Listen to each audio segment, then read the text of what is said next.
Bismillahirrahmanirrahim. Assalamualaikum warahmatullahi wabarakatuh. Balik lagi di channel MRI DIY. Hari ini kita mau bahas mengenai darah.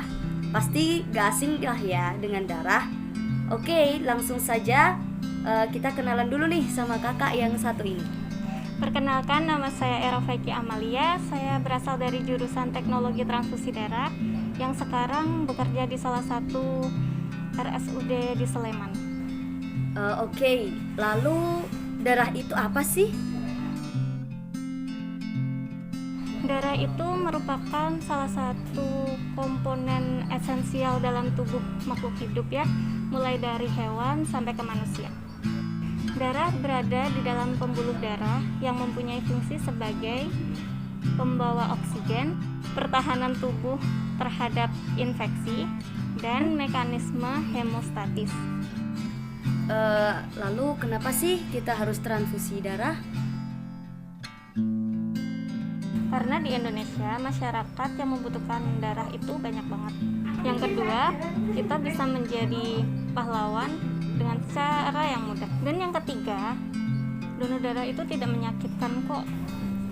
Lalu apa sih keuntungan yang kita dapat kalau kita udah transfusi darah?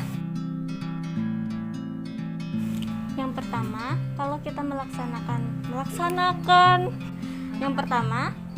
melakukan donor darah, secara langsung kita itu menjaga kesehatan jantung kita.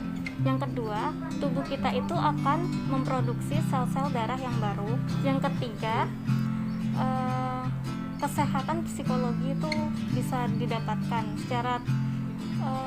kalau kita melakukan donor darah, kita akan bahagia. Percaya nggak percaya, tapi itu terjadi. Yang keempat, membakar kalori.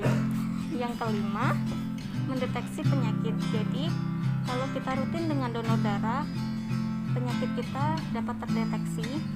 Karena kalau donor darah itu kan harus diperiksa dulu kesehatannya, darahnya itu sehat apa tidak gitu. Jadi pasti ada benefitnya lah buat kita.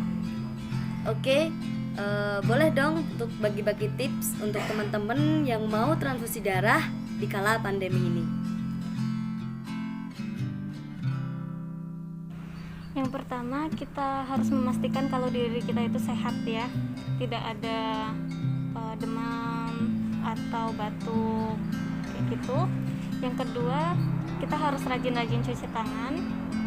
Sebelum masuk ke UTD atau PMI, kita harus cuci tangan dulu. Yang ketiga, pastikan harus pakai masker. Dan tenang aja, di sana itu setiap kali habis donor, bekas orang itu langsung disterilisasi. Jadi pasti aman dan kita selalu menjaga keamanannya. Dan pastikan tidur yang cukup, tidak begadang. Untuk perempuan yang sedang haid belum diperbolehkan untuk mendonor, tapi untuk laki-laki boleh-boleh saja. Terus dipastikan kalau mau donor darah 3 hari sebelum tidak boleh meminum obat-obatan tertentu.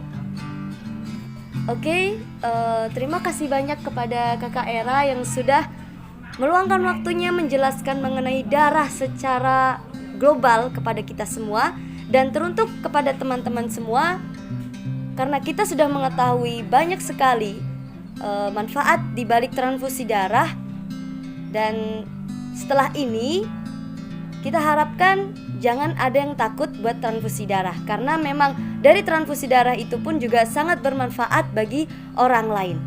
Jadilah orang yang bermanfaat untuk orang lain. Khairun nas anfa'uhum linnas. Yuk sahabat, jangan takut untuk donor darah. Wassalamualaikum warahmatullahi wabarakatuh.